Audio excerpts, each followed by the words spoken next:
Afirka akwai wasu 'yan yunwa da suke karɓo kurɗi da yawa, rikici duka suke jawowa, kuma tashi hana su da gaggawa. Allah, Allah, ya Allah, haɗa kanmu Afirka mu so juna. Daidai wannan lokaci kuma za mu tattauna ne da halin da ake ciki musamman na tsadar ko in ce hauhawar farashin kayan abinci musamman a Najeriya da kuma waɗansu dalilai da ake ganin sun kasa da kuma hanyoyin da za a iya wato samun sauki ga waɗannan abubuwa da suke faruwa. A raka daɗe za mu so mu ji kamar ana ka fahimtar biya aka tsinci kai a irin halin da ake ciki a yanzu haka da ake ta kuka da hawa farashin kayan abinci a Najeriya. To alhamdulillah, a'udhu billahi samil alim minash shaitanir rajim, bismillahir rahmanir rahim, assalamu alaikum wa rahmatullahi ta'ala wa barakatuh. Wato Malam Rabiu, matsalar da ake fuskanta ta hawan kayan abinci ba matsala ce wacce yanzu ta faru ba. Matsala ce wacce dama a Najeriya kusan an san da ita, in baka manta ba mun yi ta kiraye-kiraye, mun yi ta maganganu a gwamnatocin baya akan matsalolin da muka hasaso, muka hararo kuma muka tabbatar da cewa za su kai ƙasar nan ƙasa. Wannan shi ne a lokacin da aka zo. Amma ka san duk lokacin da za ka yi hasashe akan wani al'amari da ya shafi gwamnati da shauransu, ko da gaskiya ne kaga ba za su yadda ba. Amma kuma idan ya zo ya faru kuma sai su ce su ba su sani ba. Lissafi ne wanda already an san da shi, kuma an san matsalar da za a iya fuskanta. Wannan ita ce matsalar da aka shiga a yanzu. Farashin hawan kayan abinci tabbas ya yi tsada kwarai, kuma na ma ji gwamnati tana cewa ta buɗe rumbu domin a shigo da abinci a bawa al'ummar Najeriya. To amma matsalar abin da su ba sa fahimta shine ina abincin yake. A wani rumbu za a cire abincin, shi ne abin tambaya. A wani rumbu za a cire abincin. Kamar gwamnati tana ajiye waɗansu kayan abinci saboda shirin ko ta kwana, baka ganin kamar watakila shi sa ta yi amfani da wannan damar wajen buɗe rumbunan nata? To ai an san rumbunan kuma an san inda suke, Malam Rabiu. An san rumbunan na gwamnati, duk inda rumbun gwamnati yake a faɗin Najeriya an san shi, an san anguwar da yake, an san adireshin shi, an zuba kaya ko ba a zuba kaya ba, ai an sani. Amma kai kana kallon kamar babu kayan ne, ko kuma a watakila gwamnati ba za ta iya aiwatarwa ba ne, kawai ta faɗa a baki ne? To idan gwamnati ta ce a cire a buɗe rumbunta a ba wa mutane abinci, idan har gwamnatin ta san abin da take faɗa, Najeriya wasa ce? Najeriya kana ganin ta yi shirin da za ta buɗe rubuta ba wa mutane abinci, nawa ne a cikin rumbun abincin nata? To wai kamar ita gwamnati tana ganin kamar kamfaninnukan samar da shinkafa sun gaza wajen wadatar da al'umma har ta kai ga shinkafar ta kai halin da ake ciki yanzu, shi yasa ta yi wannan barazana. Ba gazawa aka yi ba, Malam Rabiu, mu kamfaninnukan shinkafa ba gazawa. Ka ga ina cikin wannan ma'amala, kusan muna cikin mutane na sahun farko ko sahu na biyu da suka fara ainihin yin wannan aiki na kamfanin shinkafa. Babu gazawa a cikin tsarin ko kaɗan na kamfani don samar da capacity, ma'ana don samar da adadin abincin da ya kamata ya ishi 'yan Najeriya. Kamfani ba ta da gazawa ko kaɗan akan wannan layi, babu shi gaskiya. To amma gwamnati ana ganin a baya tun tsohuwar gwamnatin shugaban ƙasa Muhammadu Buhari ta yi wa kamfaninnukan shinkafa goma ta arziki har ma da manoma wajen ba su kuɗaɗe, har ma ta hana shigo da kayan abinci. Maimakon kayan su sauka kuma sai suke tashi. Me yasa tun a wancan lokacin har ka wannan lokacin aka gaza samo bakin zaren da za a iya dakatar da wannan hawa farashin kayayyakin? Daga cikin tunani mai kyau da waccan gwamnatin da ta tafi ta yi, ka gani ina cikin beneficiaries, ina cikin mutanen da suka amfana da abin da gwamnati ta bayar a baya, wanda har na karɓa wannan bashi naira biliyan 2 sunan kamfani na Jiya Rice Mill Limited, kuma har na karkare da su lafiya, kuma na biya su kuɗin su lafiya. Gwamnati ta yi wannan kokari, kuma ai ka sani ko Najeriya sun sani cewar kokarin da waccan gwamnatin ta yi don ta ga cewa kayan abinci ya samu. In ka auna gwamnatin can da wannan gwamnati da ta shigo, ai farashin bai taba hawa. A lokacin da Buhari yake shugabancin Najeriya, ya kirawo ƙasar nan gaba ɗaya zaunar da ita akan cewa ya kamata muna da ƙasa, muna da ruwa, muna da kowace irin dama da zamu noma abinci kuma ya ci. Ai a daina shigo da shinkafa, ba wayo bane, ba tunani bane a ƙasa irin Najeriya, ba irin ƙasar Najeriya ake kaiwa abinci ta siya ba. Mutane da suka yi ta faɗa akan abin, ai an ga amfanar abin. A lokacin da ya kaddamar da wannan tsari, aka tafi akan wannan tsari, noman da ake yi nawa ake siyan shinkafa ita shanshara a kasuwa ko a gona, nawa ake siya? Naira 150, naira 200, naira 210.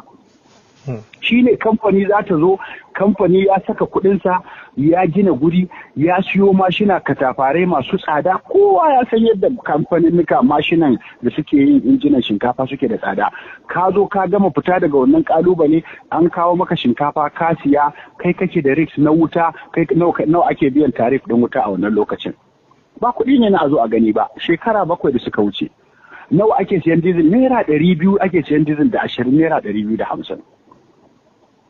Sannan kamfani ta zo ta gama wannan wahalhalu, ta zo ta zuba shinkafa daga buhu sai tukunya, ta samu abin da shari'a ta yadda ta samu na riba, sannan a siyar da kayan nawa ake siyarwa? Naira 14,000, 15,000, naira 16,000. A lokacin da aka yi rikicin COVID-19, inda a wannan lokacin wannan gwamnati da ta gabata ba don ta yi wannan azamci ta ɗauki wannan mataki ba, duniya gaba ɗaya ta tsayawa zai kawo Najeriya shinkafa a wannan lokacin. Ba shinkafar gidan da aka ci gaba da amfani da ita ta rike mu har aka fita daga cikin wannan ibtila'i ba? Ba sa ka fahimta ba. So yanzu an waye gari yau ana siyar da shinkafa a kasuwa naira 620, naira 600 ake siyar da shinkafa, 600, 620, 630. Za ka tashi yanzu ka tafi duk da tsadar rayuwar nan da ake magana, za ka tashi ka tafi kasuwa ko ka tafi ƙauye ka samu manomi. Manomi a ƙauye zai ce ma ai kamfani yau a Kano ko a Kebbi ko a Abuja kaza suke siyan kaya. Ina ruwansa? Ba hurumunsa bane. Tsari ya lalace. So ta ina ne kamfanin shinkafa suka zama suna ba da wata gudunmawa ta hauhawar kayan abinci, ta ina? To amma wani zai ce duk waɗannan abubuwa da ka faɗa kukan taimaka wajen baiwa 'yan Najeriya kariya musamman wajen shigowa da abinci. Ana ganin kamar ku ne kuka hana ruwa gudu wajen ba da dama a shigo da shinkafa domin kada a samu sauƙin kayan abinci da ake fama da shi yanzu haka. Mu asuwa, Rabi, mu asuwa. To amma an ji ɗaiɗaiku wasu daga cikin tsari ne, ai ba wai ai shigo da kayan abinci Najeriya musamman shinkafa da aka fi amfani da ita a Najeriya ai ba laifi ba ne na wani individual, hasashe ne na gwamnati. Kaga cewa bai dace ba a hankalce, tunani na kowane irin mutumin kirki, kai har da mahaukaci ya san cewa shigo da kayan abinci ƙasa irin Najeriya ne. Wannan magana mun sha gaya musu a daidai lokacin da kuma talakan yake gaza siyan shinkafar bari ka ji Malam Rabiu, idan mun haɗu ido da gwamnonin da muna kallon su mu gaya musu, sun sani. Wanda duk suka ji wannan hira a cikin su sun sani. Mun haɗu da sanatoci ko ministoci muna gaya musu, saboda ba ma neman komai a hannunsu, amma muna gaya musu cewa su san fa inda aka dosa. Najeriya fa akwai matsala ta abinci, za a yi fari. Masana ilimi na tunanin yadda hararo matsalolin da za su iya faruwa da ƙasa suna faɗan wannan maganganu. Muna gaya musu akwai gwamnati da yawa a arewa da ina haɗu da su muka zauna za mu tattauna matsaloli, ina kawo musu wannan matsalolin a matsayin tunani, amma ba su ɗauke shi ba. Wanda wasu ma yanzu sun zama tsofaffin gwamnoni wanda suke nan ɗin ma yanzu ai muna gaya musu ai ba nan ba shine matsalar ba. Matsalar yanzu misali zan baka. Gwamnati ta zo ta ce ta cire subsidy ko? An ce an yarda. Ta ce a zuba kuɗi a food security, ma'ana a zuba kuɗi a ma'aikatar gona da kuma cikakken kariya ga abincin al'umma na ƙasa. Ta ce ta cire subsidy, wannan kuɗi ta zuba su a cikin wannan asusu a ci gaba da ba mutane abinci. Ina kuɗi yake? Wa kaga an bawa abinci da wannan kuɗi? Shi ne matsalar. Abinda gwamnati za ta fito ta faɗa ta kasa kare kanta, sai ta ɗauki laifin ta riƙa yaɓawa waɗanda suke kasuwanci, maimakon ta goyi bayan su ta ba su duk wani gudunmawa, ta zauna da su ta ji matsala. Yanzu bari baka misali, na gaya maka ana siyan diesel a 2016-17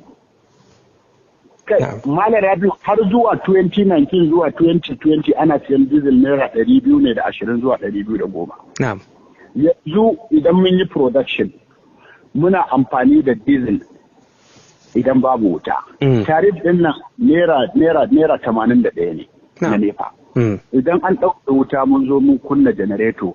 Janareton kowane kamfanin shinkafa ka je ka tambaya ko ka je su nuna maka iri a awa ɗaya yana shan drum guda. Drum guda. To ne 1000 kVA, 1500 kVA, 2000 kVA, ka shiga yanar gizo-gizo ka duba me consumption ɗinsu, menene abin da suke ci a awa guda. Idan ka busar da shinkafa yanzu a awa 8, ka sha drum 8. To ka buga drum 8 ka siya man nan a yanzu magana nake gaya ma a jiya Juma'a na siya mai naira 1,300 lita kwaya ɗaya ta diesel. To, na zo na siya shinkafa naira 600 kilo. 620 kilo. Naira 620 ya danganta.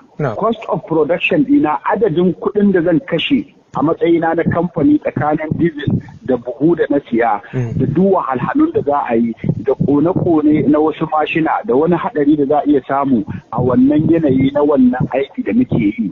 Idan ka buga lissafi cost of production ɗinmu kowane buhun shinkafa zai tashi ne a matsayin naira 55,000 ko da 6. Dubu guda. A kamfani. A farashin kamfani. Wannan shi ne lissafin kamfani ta cire kuɗin komi, wannan cost of production ɗin zai tashi ne a wannan kuɗi da na gaya maka. Na'am. Sannan ya shiga kasuwa. To ina kamfani ta yi laifi. To amma yanzu misali duk waɗannan abubuwa da ka faɗa, tsadar dizal da sauran ita kanta shinkafa, shanshera da sauransu, ta ina gwamnati za ta iya ba da gudunmuwa idan har da gaske ana son a samu sauƙi ga talakan Najeriya?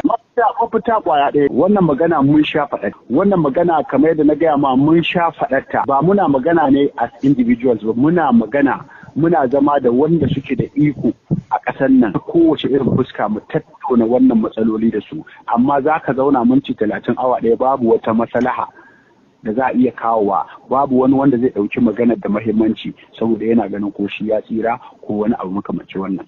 Yanzu bari baka misali, idan gwamnati ta ce tana so ta gyara, ita za ta je ta gyara setin kanta da kanta sannan ta zo ta gyara kasuwa. Ta yaya? Yanzu na gaya maka maganar nan ɗazu, na ce maka manomi a ƙauye zai ci maka kamfani yau tana siyan shinkafa kaza, na haka shi kaza zai siyar maka da kayansa. Idan ina siyan shinkafa yanzu a naira 400 misali, idan wani kamfani ya ji ana kawo min kaya sai ya ce ya siya shinkafa naira 420 ko da 10, sai a ki kawo min sai a kai mishi. Idan an ci gaba da kai mishi, 'yan kasuwa suna kai mishi. Idan wani ya ce nawa ake siyar ma wani da kaya, idan aka ce naira 420 ko da 30 sai ce na siya 450. Wa yake jefa mutane a cikin fitina? Gwamnati ce a wannan bangaren, gwamnati ce take jefa mutane a wannan fitinar, ko kuma ya mude mutane. Me yasa gwamnati ba za ta kafa tsari idan tana son gaskiya? Me yasa ai gwamnati tana da ƙarfi kuma tana da fushi? Me yasa gwamnati ba za ta iya amfani da kowane nau'i nata na fushinta ko ƙarfinta akan 'yan ƙasarta ba? Me yasa ba za ta yi ba? Me yasa? Wani zai ce idan gwamnati ta shiga al'amuran ku kai tsaye sai aga kamar ta hana ruwa gudu a kasuwanci, musamman kamfanoni. Ai gwamnati ba shige za ta yi al'amuran kasuwancin Najeriya ba. Tiriliyan nawa ta bayar don ta haɓaka wannan tsarin ta taimaki 'yan ƙasar domin 'yan ƙasar su amfana. Ai gwamnati ba shige ta yi ba. Ai gwamnati ita take da iko, sannan ka sani ka je kasashen duniya ka yawo ka gani. Individual company idan yana aiki yana ƙarƙashin kulawar gwamnatin ƙasar. Yanzu idan ka tafi China in ana maganar kamfanin ko nan America ka je magana da ake ta Apple a waya Apple. Kamfani ne na individual ɗan kasuwa ba Amurke. Amma duk inda aka tashi magana sai a ce kamfanin Amerika ne, idan an tashi samun wata husuma sai a ce kamfanin ƙasar Amurka mai suna Apple ya ce kaza. Gwamnati ta kwashe wannan kuwa ta wannan kamfani ta jingina mata domin kamfanin ƙasar ta ce. Kowace ƙasa haka take. Ka tafi duk ƙasashen duniya ka ga duk abin da ake kera. Kamfani ne individual company, 'yan kasuwa da suka wahala suka nema kuɗi suka yi kamfani suke kasuwanci, amma daga sanda suka yi wannan kamfani ya haɓaka to ya zama ƙarƙashin kulawar gwamnati. Kusan kashi 80 na wannan kular kamfanin yana hannun gwamnati, domin za a tashi sai a ce ƙasar China ta yi kaza. Ai ba gwamnatin China ce ta yi ba, individual ɗaiɗaikun 'yan kasuwa ne suka yi, wataƙila suka samu gudunmawa irin wannan kamar da intervention da gwamnatin Buhari ta bayar wa manoma da kamfanika da shauransu. Ai ku gwamnati ita take da bakin magana, ba wanda ya isa a ƙasa ne ya ce wai gwamnatin Najeriya ba za ta shiga ta controlling din price da karfinta ko da fushinta na gwamnati ba, ko da bata ba da gudunmawa ba, balle trillion nawa ta ba. Na gaya maka an bani naira biliyan 2 na kuma juya su na kuma mayar. To amma kamar nan mai da kai baya kaɗan wasu za su ce kamar ku wasu zargi da ake kamar ku ne wa ita wannan gwamnati zagon ƙasa ne domin ku haɗa ta da 'yan Najeriya, la'akari da gwamnatin baya ita ce ta rika ba ku kuɗaɗe domin bunƙasa noma da kuma kamfanin shinkafa. Me za ka ce game da zargin da wasu suke yi na cewa ku ne wannan gwamnati zagon ƙasa ne? Mu ba 'yan siyasa kuma mu ba ma'aikatan gwamnati ba ne. To amma ana ga nasaba ka ji ba mu da nasaba da yi wa wata gwamnati shige ko zagon ƙasa. Babu wata gwamnati da ta ishe mu kallo a wannan fuskar. Mu ba ma siyasa, mu 'yan ƙasa ne masu biyayya, mu 'yan ƙasa ne masu tafiya akan tsari. Amma wasu za su kasuwa da ka sani duk ɗan kasuwa da ka sani a duniya tarzoma ko tashin hankali ko magana ta bacin rai baya cikin gurbinsa. Amma wasu za su tunanin gwamnati ta mana shige ba maganan gwamnati ta mana wani abu. Gwamnati tana tafiya akan daidai. Mu abin da muke magana shine idan al'amari ya tashi kafin ya zo ya fi karfin al'umma me yasa ba za a gyara ba? Na farko shine muna challenging gwamnati da cewar mun hango wannan matsala ko mun faɗa me yasa ba a gyara ba. Yanzu da ta rikice mun kawo solution ai, mun zazzauna da su ɗaya kunsu a gwamnatin, mun ce musu abin da muke so a yi na tsari shi, mun san an ƙara kuɗin diesel, an ƙara kuɗin mai na fetur, mun sai da kasuwanci yake da wahala, amma tsari ne da muka bincika muka tabbatar da cewa duk duniya akwai wannan ƙare-ƙaren. Ba sai ko ka fahimta ba. Ina tare da kai. Ba matsala ce ta Najeriya ba. Matsala ce ta da ƙasa da ake ta'ammali da gas da fetur ɗin nan. Matsala ce wacce duk an samu wannan ƙare-ƙare. Tun da an samu yanayi ya zo da haka. Matsalar guda ɗaya ce, ai ma'aikatar gona gwamnati ai ita sunanta gwamnati saboda tana da komi tana da akwai mutane wanda suke da matakin profesoshi ƙarƙashin ma'aikatar gona wanda ai gwamnati koda ta kwana. Ina su fito mana. A zo a zauna da kamfanin nan da manoman nan. Mu abin da muke so a gwamnati shine a bincike irin namu na takarda da kuma bincike da muka yi a kan gona da kuma practical zahirin noman da muke yi da kanmu bayan wannan ilimi da muke da shi na takarda. Mun gane cewa idan ka noma hekta ɗaya a wannan tsadar diesel ɗin da tsadar fetur ɗin nan za ka kashe naira kaza daga farkon share gona zuwa lokacin da ka yi girbi. Kaza ne. Idan ka siyar da kaya kaza ka ci ribar wanda ita ce riba ta gaskiya baka tsawwala wa kowa ba kuma kai baka cutar da kanka ba kuma ba a cutar da kanka. Kayan nan idan ya wuce kaza gwamnati za ta kwace shi a hannunka ta siyar da shi a wannan farashin ka za ta baka kuɗin. Wahalar da kai a gona lokacin da ka jira a matsayin manomi an buga an san cewa idan ka siyar da kayan nan kaza to ka samu riba akalla ta kaza, wannan riba kuma ta isa shari'a ta ƙasa dokar ƙasa ta yarda da ka ci riba kaza, to idan ka wuce riba kaza za a kwace kayan a sayar da shi a farashi kaza a ba. Ku kuma kamfanin shinkafa mu kenan idan aka zo ana siyar da kaya kaza, idan manomi ya kawo kaya ko supplier ya kawo kaya wanda yake tsakanin manomi da kamfani, idan ya kawo kaya a buga lissafi a kaza ya kaya kuɗin mota kaza ya kashe, abin da ya kamata ya samu shine kaza, to kamfani ku siya kaya kaza kar ku ci farashi kaza. Saboda gwamnati ta yi task force yawa sai ta yi task force ta yi kungiyoyi na jami'an tsaro, 'yan sanda, SSS, civil defense, custom duk sai a gwama su, sai a ɗauki kowa kowane kamfani sai a ce ku ba mu ofishi da teburi da kujera, sai a ajiye mutum 3 ko mutum 4 wakilan gwamnati. Duk kayan da aka kawo maka a kamfani idan ka wuce farashi kaza a rufe kamfanin ka shekara guda ko wata 6 ba wanda zai sake yin siyan abin da ya ga dama. Amma Alhaji Aminu kana ganin ina siyan kaya Rabiu Dakata, ta yaya za a ce ina siyan kaya a naira 300 misali, sannan kai kana da kamfani ka ji labari ka maintainin 300 ka sai ka ce ka siya 310, dan Najeriya sai ɗauke kayan daga wuri na ya kawo maka, kai ma in wani ya ƙara naira 10 sai a ɗauke a kai mishi, ka gaya min ya za a yi ba a cutar da talaka ba. wannan layin da ake kai ba layi ne na cutar da talaka ba. Amma kana wannan magana ne daidai lokacin da shugaban kasa ya ba gwamnoni dama cewar dukkan wani mutum da ake zargi ya ɓoye kaya gwamnati ma ta je ta fito da shi domin baiwa al'umma. Baka ganin an fara ɗaukar saiti? Ba ɓoye kaya 'yan kasuwa suke yi ba, wannan shine fahimta ta. Amma kamar yadda na gaya ma ɗazu mu ba 'yan siyasa bane ba ko ma'aikatan gwamnati. To ashe ilimi ne wanda su gwamnatin ba su san shi ba. Kamar yadda mu ba za mu yi musu shige-shige a cikin mu'amalar su ta siyasa ko ta gwamnati ba don ba mu santa ba. Babu wani ɗan kasuwa da yake ɗiba kaya ɓore don ya cutar da ɗan Najeriya misali. Amma akwai su to amma dai matsalar shi ne yanzu in ka zo kamfani na yanzu zaka samu shinkafa wacce nake aiki da ita nake buga ta nake kaiwa kasuwa zaka samu shanshara akalla kamar mota 50 misali. Ina da ita shinkafar head rice din zaka iya samun akalla a ce zaka samu mota 20.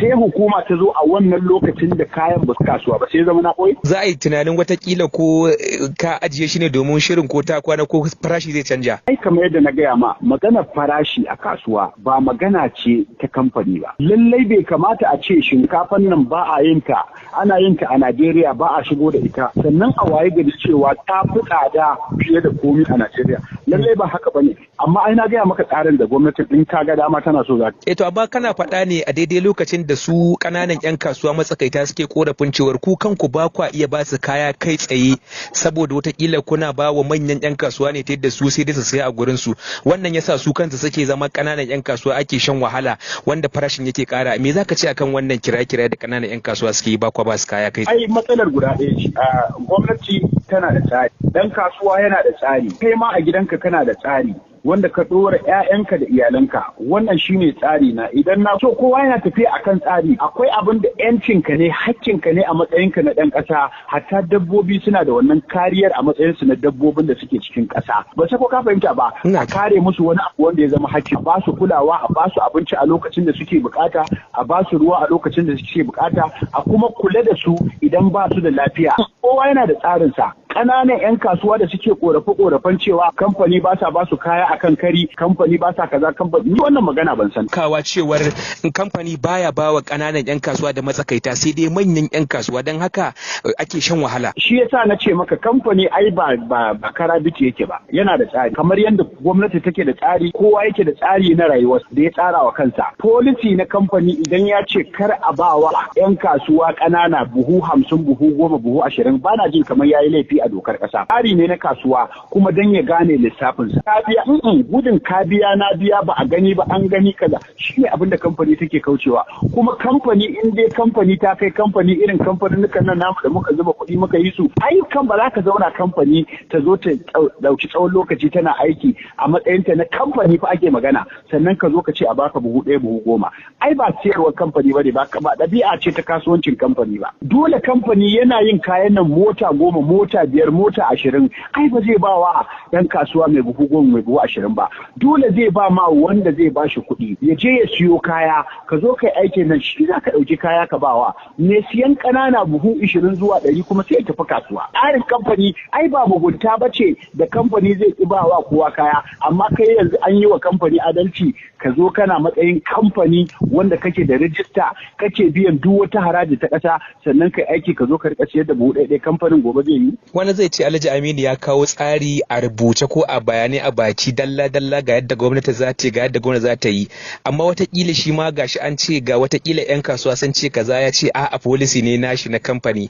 ba ka ganin cewa ita ma gwamnati za ta iya cewa duk tsarin da kake faɗa ita ma akwai policy da ya kamata a ce ta bi katte shige a cikin ai tsari na kamfani ai yana jikin gwamnati ne ka je ka tambaya duk kamfanin da ya rijista ya ce kamfani ne yana yin rijista akalla ya yi guda 10 a ma'aikatu na gwamnati daban-daban da za su tabbatar da shi kamfani ne kuma da ingancinsa. Sannan akwai takardu da gwamnati suke bayarwa wanda yake policy ne yanda suke so a tafiyar da kamfani a cikin ƙasa. Wannan maganar a baka kaya don kana ƙaramin ɗan kasuwa ko a ba ma wani kaya don yana babban ɗan kasuwa baya cikin tsarin.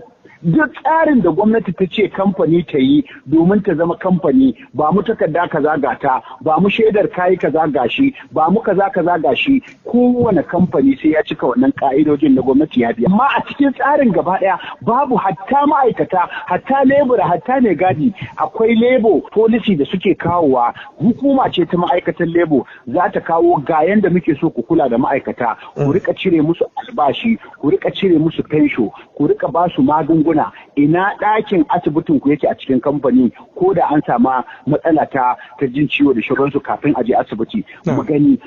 Duka sun duba, sannan kuma su ce idan ma'aikatan ku ba su da lafiya ko da lebura ne, ku yi musu rijista da asibiti, su je su karɓi magani kyauta, a yi musu allurai daga naira 1 wasu zuwa 50,000, wasu daga naira 1 zuwa 100,000, wasu daga naira 1 zuwa 200,000. Duk abin da aka yi a wannan kuɗin kamfani ta biya a matsayin wannan inshora. Ai tsarin da kamfani take bi kenan.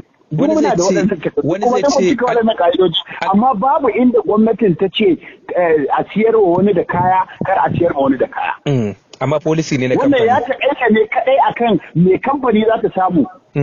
Amfana kamfani a matsayin kamfani ya taƙaita ne ta yi tunani, idan na yi kayan nan a kullum yanzu mu yanzu jiya rice mukan yi mota 8, za mu ɗauki mota 8 ɗin nan mu ba mutum ɗaya misali.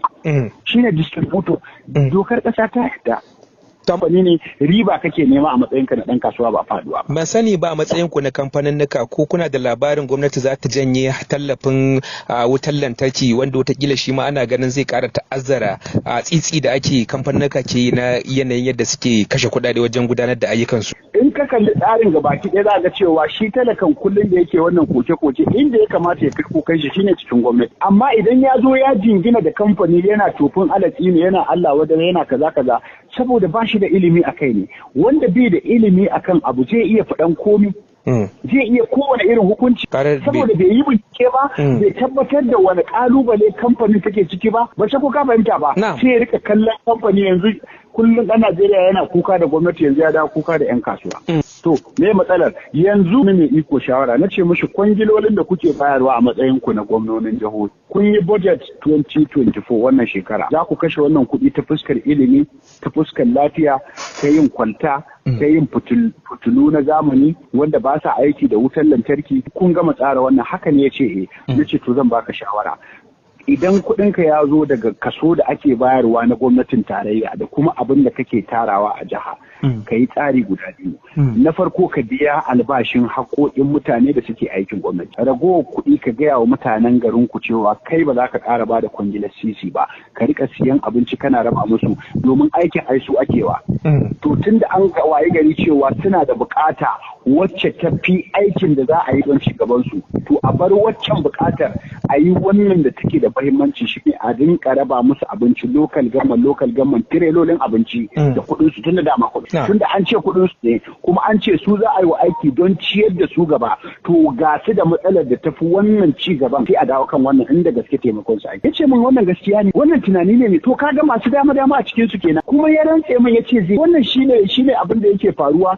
Duk idan gwamnati yanzu ta zo ta cire tallafi a harkar wutar sauransu, kamata ya yi kafin ta yi ta duba al'amarin nan fa. Ka duba halin da mutanen nan suke ciki ba.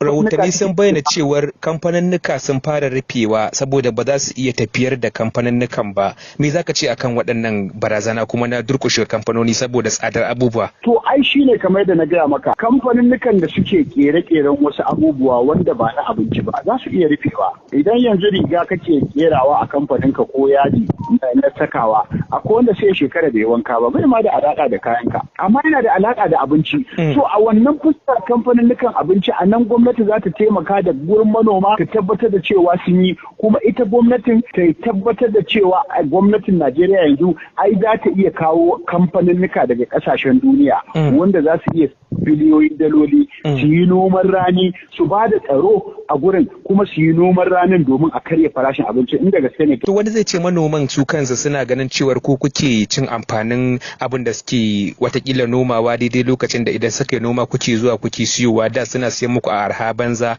yanzu su ma kamar idan su ya buɗe. Kamar me za ku ce akan wannan abu? Abin da zan ce su daina noma, to shi ne magana ai.